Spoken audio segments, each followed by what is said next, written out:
102 Mandiri FM Cilegon, cemerlang di udara, membuka cakrawala.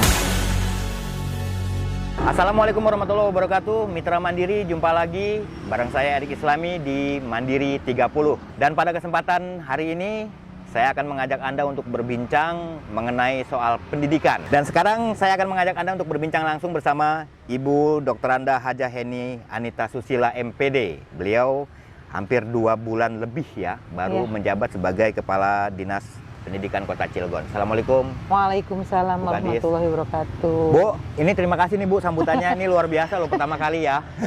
Nah Bu Heni, bisa ceritain sedikit nggak sih Bu? Ini kan Ibu kemarin di DP 3KB. Kemudian ini hampir 2 bulan setengah lah jadi Kepala Dinas Pendidikan. Rasanya seperti apa Bu? Alhamdulillah ya. Di tanggal 15 November kemarin di tahun 2021 saya dilantik sebagai Kepala Dinas Pendidikan oleh Pak Wali Kota yang sebetulnya masih merangkap sekarang PLT DP 3KB ya. Dulu Kang Erik sebetulnya sudah tidak menjadi hal yang kalau ke Dinas Pendidikan itu sudah tidak aneh, barangkali jadi sudah menjadi keluarga sendiri karena memang dulu saya juga berawal dari Dinas Pendidikan ya. 14 tahun yang lalu. 14 tahun yang lalu 14 tahun berkelana akhirnya kembali lagi ke Dinas Pendidikan. Jadi teman-teman di sini banyak juga teman-teman saya dulu juga gitu loh Kang Erik ya. Baik, nah ini menarik nih Bu. Kalau misalnya Ibu merasa kembali ke rumah nih Bu. Nah tentunya kan sekarang ini kita dengan kepemimpinan yang baru nih hampir 1 tahun Pak Heli dan dengan Pak Sanuji kan ini punya visi misi Cilegon baru, modern dan bermartabat. Betul. Nah Ibu sebagai Kepala Dinas Pendidikan yang baru ini bagaimana Bu untuk menyesuaikan keinginan Pak Wali dan Pak Wakil ini? Program-program apa aja yang Ibu coba buat di tahun 2022? Visi Wali Kota dan Pak Wakil yang sekarang adalah mewujudkan Cilegon baru modern bermartabat. Kemudian ada 5 misi ya. Dan alhamdulillah di bidang pendidikan atau Dinas Pendidikan berada di misi kedua, yaitu mewujudkan kualitas pendidikan ya. Jadi ingin agar kualitas pendidikan di Kota Cilegon semakin meningkat. Kita tahu Pak Wali banyak bercerita kenapa dia ingin menjadi wali kota, berlatar belakang kepada keinginan Pak Wali sendiri untuk lebih memperhatikan bidang pendidikan. Berangkatnya kan dari situ katanya. Beliau pernah bercerita belum ada SMP negeri ya sekarang dan alhamdulillah pada masa kepemimpinan Pak Heldi ini kita sudah mendirikan 4 sekolah SMP negeri semasa Pak Dr. Haji Ismatullah ya. Saya belum kesini dan mungkin saya yang melanjutkan nanti ke depannya. Jadi banyak program-program Pak Wali Kota dan Pak Wakil Wali Kota yang luar biasa di bidang pendidikan yang langsung menyentuh kepada warga semua komponen yang ada di dunia pendidikan. Misalnya Kang Erik ya, kemarin kita baru saja menaikkan honor guru honor ya, guru TKS ya namanya guru TKS itu dari 450.000 menjadi 675.000, jadi 50% ya. Yang 10 tahun ke bawah, yang 10 tahun masa kerja ke atas itu dari 450.000 menjadi 1 juta. Kemudian juga ada di penilik pendidikan, penilik PAUD dan pendidikan non formal itu dari tambahan penghasilan yang 3,5 juta menjadi 6,5 juta. Jadi kemudian pengawas juga, kemudian juga memberikan honor guru madrasah ibtidaiyah, Rodatul Atfal dan Sanawiyah. Kemudian juga ada beasiswa ya, program-program beasiswa yang diprogramkan oleh Pak Wali dan Pak Wakil ini melalui Dinas Pendidikan. Jadi kalau yang kami lihat program-program Pak Wali dan Pak Wakil yang juga menjadi program kami Dinas Pendidikan ini, alhamdulillah ternyata sekarang ini bisa dirasakan manfaatnya baik itu oleh masyarakat maupun tenaga pendidik dan tenaga kependidikannya. Gitu. Oke, Bu, kalau misalnya boleh tahu, kalau yang tadi Ibu sampaikan, kenaikan untuk tenaga pengajar, pendidik segala macam memang sudah diberlakukan di tahun 2021? 2021 kemarin di anggaran perubahan. Oke. Dan untuk tahun 2022 gimana Bu? Apakah akan ada peningkatan juga? Inginnya begitu. Gitu ya? Inginnya begitu. Tapi kan ini baru naik loh Kang Erik. Ya. Masa harus naik secepat itu ya? Kita bertahap lah. Oke. Mudah-mudahan ke depan bisa lebih ditingkatkan lagi gitu Ya. kan. Ini yang menarik, tadi ada beasiswa anak-anak sekolah. Betul. Tadi Bu ya. Iya. Ini kan selain yang ntar kita akan bahas lebih jauh mengenai yang beasiswa full sarjana. Tapi ini ada beasiswa anak-anak sekolah. Iya. Mana aja nih Bu? Iya. Di tahun 2021 ini ya Dinas Pendidikan memberikan bantuan melalui Dinas Pendidikan ya diberikan bantuan hampir kepada 1.600 anak ya di tingkat SD dan SMP atau yang sederajat ya. Kalau SD kan dengan Madrasah Ibtidaiyah, SMP dengan Madrasah Sanawiyah. Okay. Itu bagi anak-anak yang kurang mampu di sekolah swasta. Kalau negeri kan sudah serba gratis ya Kang Erik ya sekolahnya, SPP-nya gratis ya. Nah yang swasta ini anak-anak yang tidak mampu kita bantu dan itu sudah di tahun 2021 dan tahun 2022 juga akan berkelanjutan bantuannya, bantuan beasiswanya. 1.600 tahun 2021. Di tahun 2022 ini Bu, itu akan tambah jumlahnya atau bagaimana? Kemarin berdasarkan data memang ya ada data itu kan kami ambil dari sekolah-sekolah yang memverifikasi anak tidak mampu juga dari sekolahnya. Jadi kami menerima data bukan data mentah gitu, data matangnya ya, data yang validnya insya Allah. Dan itu insya Allah yang kami berikan itu berkelanjutan dari tahun kemarin 1.600 lebih dan tahun ini juga demikian gitu. Oke. Bu, ini ada yang menarik Bu ya. Kami melihatnya memang ini sudah menjadi peraturan Mendikbud ya. Permendikbud. Ya, Permendikbud tentang misalnya sekolah-sekolah di SD dan SMP itu tidak boleh memungut, ya kan, tentang buku kemarin dan baru saja lain sebagainya. kami. Nah, Ibu langsung gebrak nih dengan turunannya itu surat edaran gitu.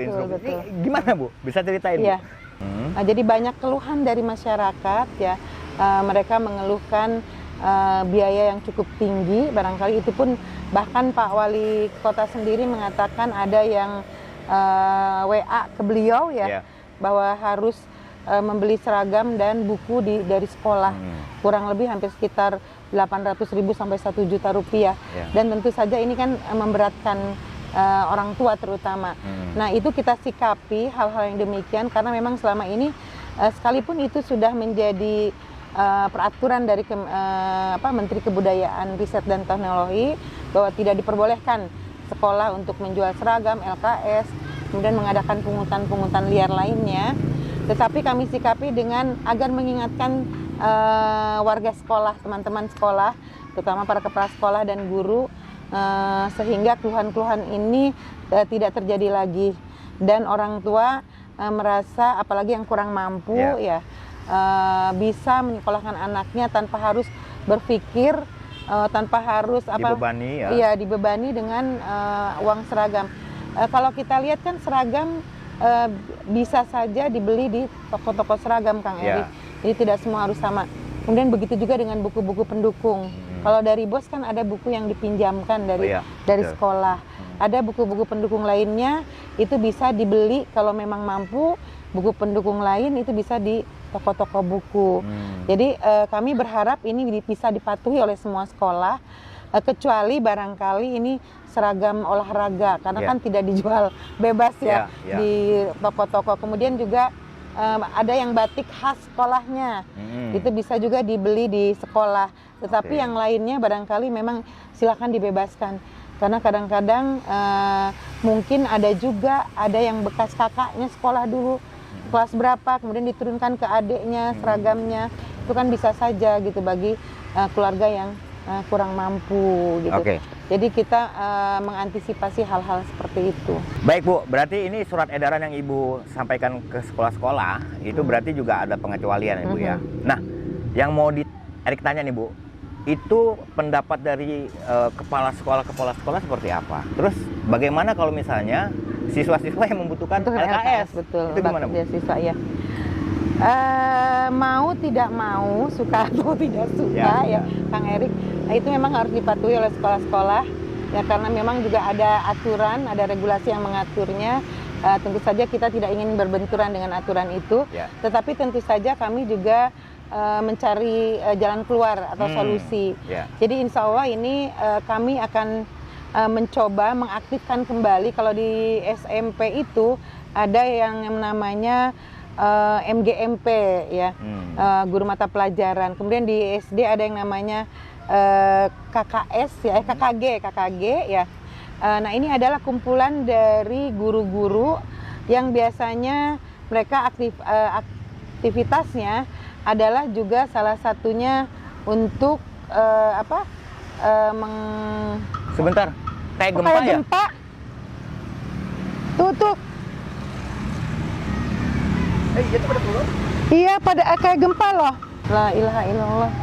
La ilaha illallah, astagfirullahaladzim. Sudah siap? Ya. Baik aja, Pak. Oke. 1, 2.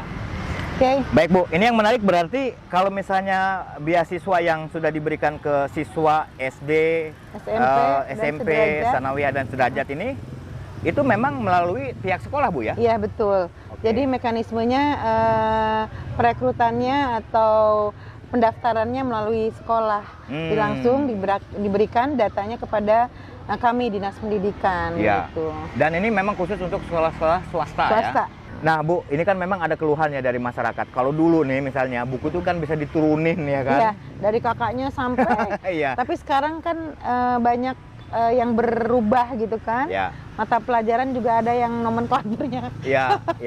Berbeda. Ibu ada ini nggak sih Bu, misalnya penggunaan buku-buku pelajaran itu bisa diturunkan secara kayak dulu gitu, turun-temurun? Sebetulnya sekarang pun bisa saja, karena memang di sekolah-sekolah ini sekarang ada dari buku yang dibeli dari dana BOS. Ya, itu dipinjamkan oleh sekolah kepada siswa-siswinya, kepada murid-muridnya atau tenaga didiknya. Itu hanya dipinjamkan. Jadi ketika selesai 1 semester itu dikembalikan sekolah, karena apa? Nanti akan digunakan kembali untuk adik-adik kelasnya gitu. Nanti ketika naik ya. Sekarang pun begitu. Sepanjang itu bukunya masih memenuhi memenuhi sama ya, kurikulumnya juga sama, metode pembelajarannya sama, materinya juga sama. Jadi itu bisa diturunkan ke adik-adik kelasnya. Kalau dulu kan adik-adik seperti saya, barangkali Kang Erik dulu, saya di SD karena saya anak keempat ya, jadi bisa buku-buku itu diturunkan dari kakak-kakak saya. Tapi kan sekarang dikelola oleh sekolah, dipinjamkan, jadi dipinjamkannya oleh sekolah. Setelah kakak kelasnya, nanti adik kelasnya yang naik, buku itu akan dipinjamkan. Begitu setiap semester. Nah, Mitra Mandiri memang ini menarik ya. Jadi keluhan dari masyarakat tentang bahwa buku ini bisa diturunkan, metodenya ternyata sekarang sudah dikelola oleh sekolah ya Bu ya. Baik Bu, kalau untuk pengawasannya sendiri bagaimana tuh Bu? Untuk memastikan bahwa surat edaran yang Ibu lakukan itu dipatuhi. Kemudian kalau misalnya terjadi ini, misalnya ada sekolah-sekolah atau kepala sekolah yang dalam tanda kutip nakal gitu, gimana tuh Bu? Kami percaya ya sebetulnya kepada kepala-kepala sekolah, karena selama ini pun kalau ada perintah, ada surat edaran, itu pasti akan dilaksanakan. Tetapi kan tentu saja kami juga perlu mengadakan tadi itu kontrol ya terhadap sekolah-sekolah, apakah ini benar dilakukan. Ini biasanya kami melakukan monitoring dari pengawas-pengawas yang ada di Dinas Pendidikan, ada pengawas SD dan pengawas SMP ya. Kemudian juga lewat kepala-kepala bidang biasanya atau para kasih.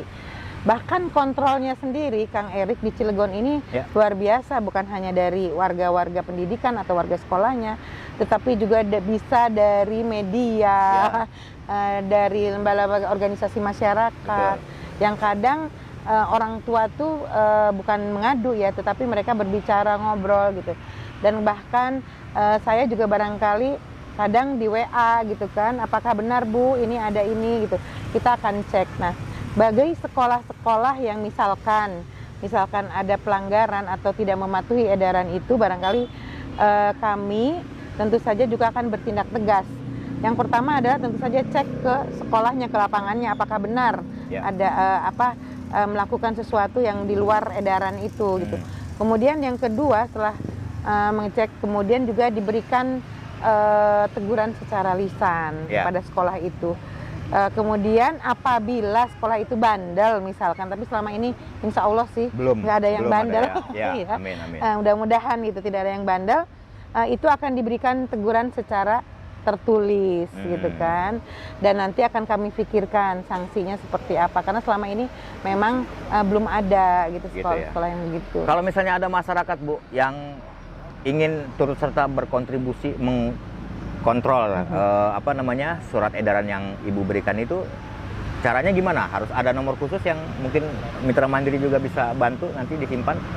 Sebetulnya kita biasanya langsung ya dari sekolah ke Dinas Pendidikan, apakah itu melalui Kasih, Kabid, atau para pengawas biasanya. Kemudian kalau dari masyarakat itu biasanya malah kalau dari media itu biasanya langsung ke kepala dinas pendidikannya.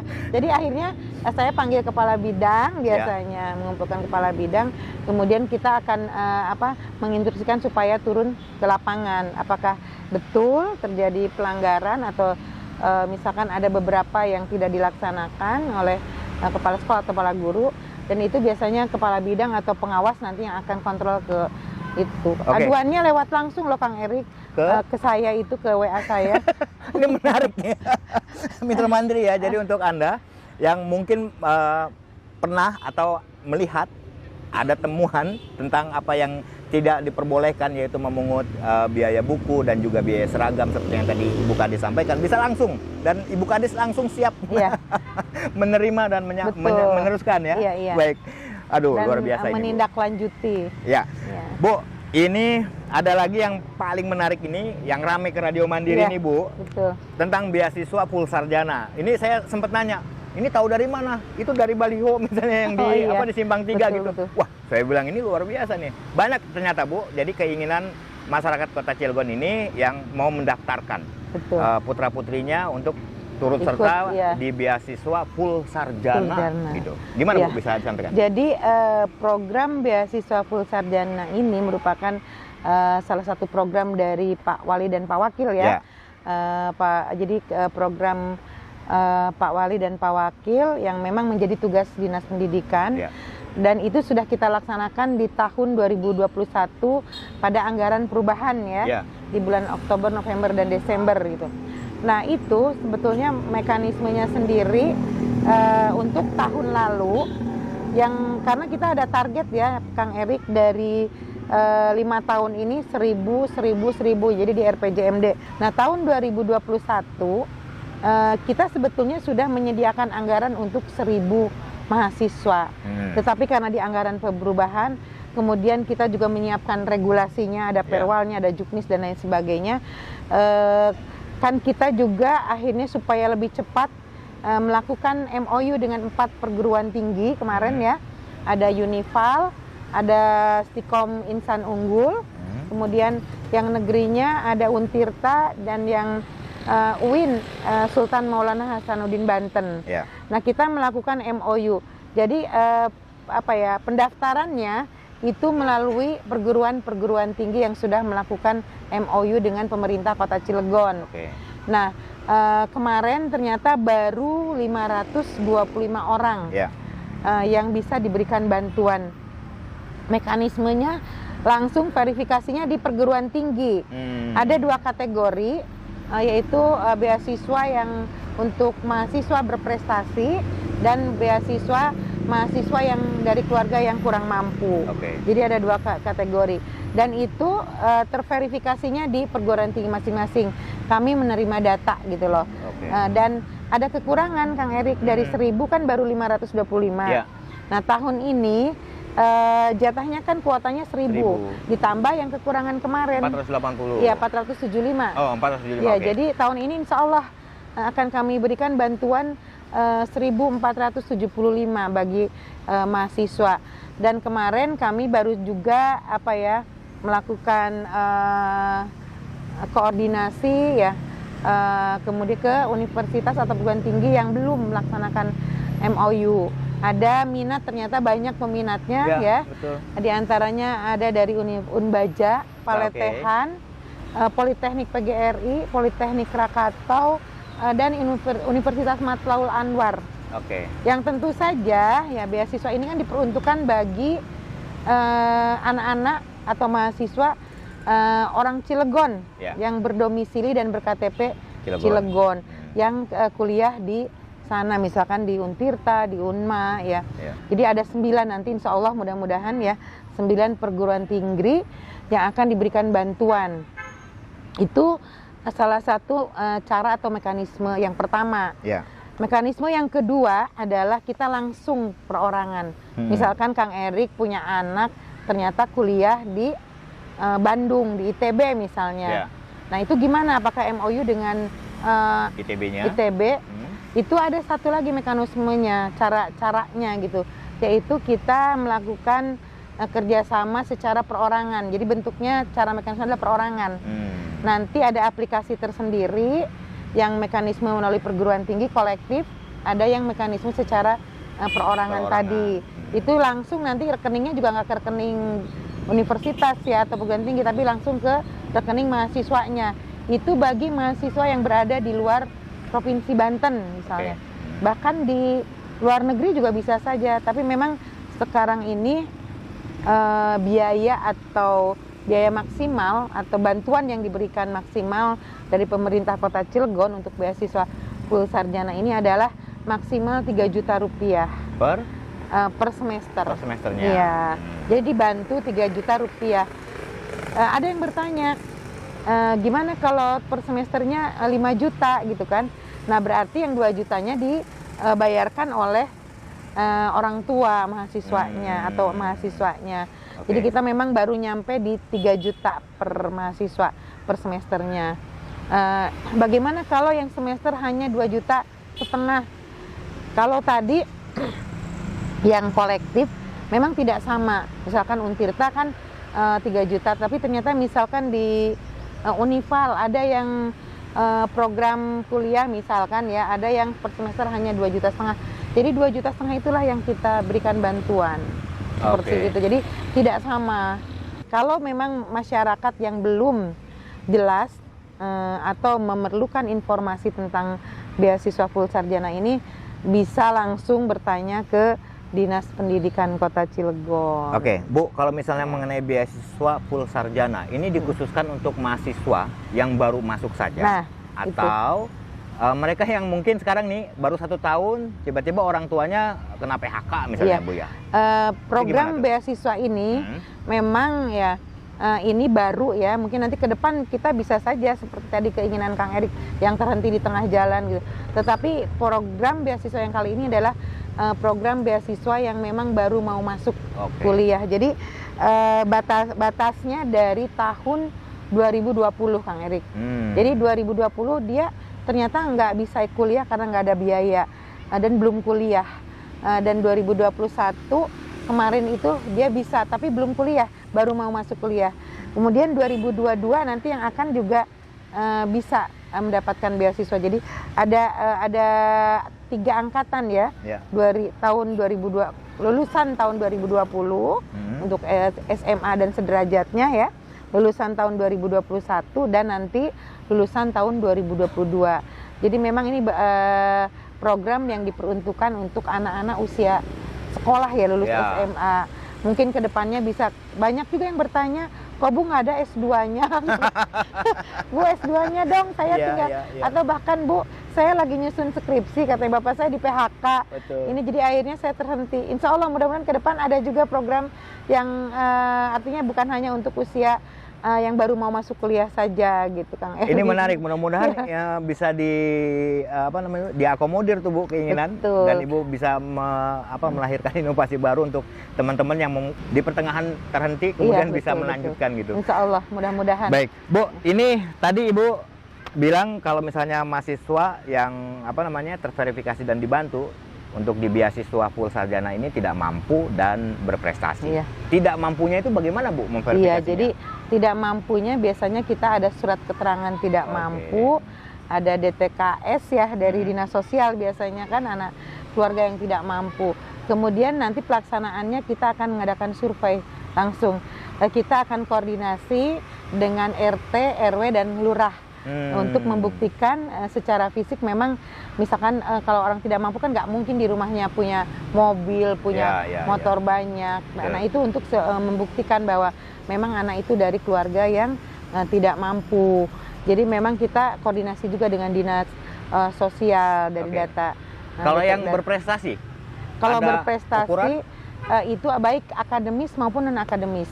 Jadi dia misalkan juara olimpiade matematika, itu bisa masuk. Atau dia juara lomba nyanyi, lomba puisi, atau dia atlet olahraga yang berprestasi. Bukan hanya akademik ya Bu ya? Iya, jadi akademis dan non akademis.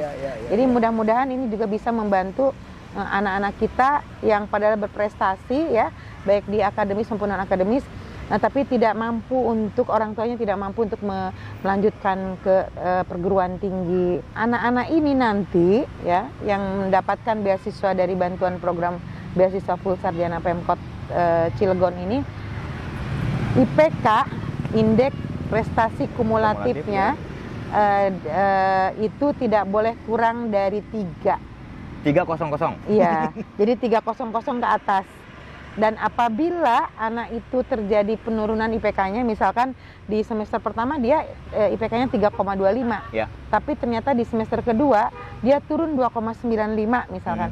Nah itu dengan sendirinya akan terputus beasiswanya. Oh gitu. Jadi memang benar-benar anak yang punya fokus, kemudian tidak boleh cuti kuliah, kemudian juga harus melaporkan IPK-nya itu di setiap akhir semester setelah ada nilai IPK-nya keluar. Dan berarti anak-anak yang benar-benar konsisten dan fokus, tidak boleh ada cuti misalkan satu semester nggak boleh. Jadi ini memang pemerintah Kota Cilegon berupaya agar mereka itu selama 8 semester bisa bisa mendapatkan titel sarjananya gitu.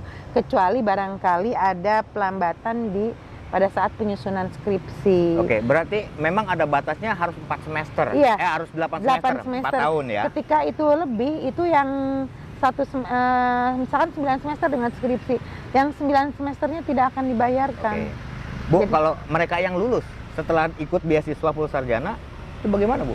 Nah, ini kan beasiswa ini bentuknya bantuan ya, tidak mengikat, kecuali kalau ada ikatan dinas.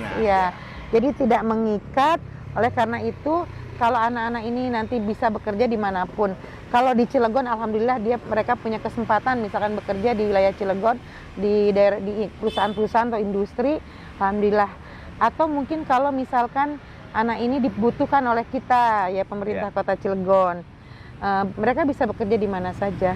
Jadi tidak mengikat bentuknya loh Kang Erik. Baik Bu, ini pembicaraan yang luar biasa sore hari ini ya. Mudah-mudahan juga Mitra Mandiri dan masyarakat Kota Cilegon ini bisa mengetahui dan memahami tentang kinerja yang akan dilakukan sama Ibu nih Bu di tahun 2022 gitu. Nah Bu, sebelum kita mengakhiri perbincangan sore hari ini, ada yang mau disampaikan Bu? Silakan. Ya, ada beberapa yang ingin saya sampaikan ya, bahwa memang tugas pemerintah ya Kang Erik, jadi itu tercantum di dalam pembukaan Undang-Undang Dasar 1945 bahwa memang negara bertugas untuk mencerdaskan kehidupan bangsa. Kemudian di pasal 31-nya juga pendidikan merupakan hak setiap warga negara. Kemudian juga dengan situasi kondisi masyarakat Cilegon yang sekarang ini, kita tidak ingin ketika orang tua miskin atau kurang mampu ya, ayah ibunya misalkan, kita tidak ingin kemiskinan ini diturunkan kepada anak-anaknya. Dan mudah-mudahan dengan program ini, walaupun dari keluarga tidak mampu tapi bisa mengenyam pendidikan yang lebih tinggi, yaitu ke perguruan tinggi. Dan tentu saja pendidikan ini bisa berdampak sangat banyak ya, terutama kepada barangkali dengan pendidikan ini kan bisa merubah ekonomi keluarga ya. Pendidikan juga tingkat pengangguran ya mudah-mudahan juga tidak terus meningkat gitu Kang Erik. Dan tentu saja yang terakhir adalah dengan pendidikan juga kita tidak ingin kriminalitas meningkat ya. Jadi bisa menurunkan tingkat kriminalitas. Jadi kita berharap anak-anak Cilegon ini yang merupakan generasi penerus bangsa kita menjadi kedepannya menjadi orang-orang yang mandiri, kreatif, dan bisa membangun Cilegon dengan apa yang mereka miliki dengan kompetensinya. Cilegon ini SDM-nya meningkat sesuai dengan misi Bapak Wali dan Pak Wakil, yaitu meningkatkan kualitas pendidikan sehingga dampaknya bisa dirasakan oleh seluruh masyarakat Cilegon. Luar biasa ini Bu. Saya jadi berbesar hati di bawah kepemimpinan Ibu Dindik. Amin, amin, amin. Kemudian juga masyarakat bisa merasakan ini Bu ya, apa yang diinginkan oleh pemimpin-pemimpin kita supaya Cilegon bisa jauh lebih baik, terutama dalam bidang SDM Bu ya. Insyaallah, ya. Selamat bertugas Bu Kadis, terima kasih banyak atas Kang Erik, waktunya. terima kasih. Mitra Mandiri, sampai di sini dulu perjumpaan kita di M30 dan kita akan jumpa lagi di episode berikutnya bersama dinas-dinas yang lain. Assalamualaikum warahmatullahi wabarakatuh. Waalaikumsalam warahmatullahi wabarakatuh.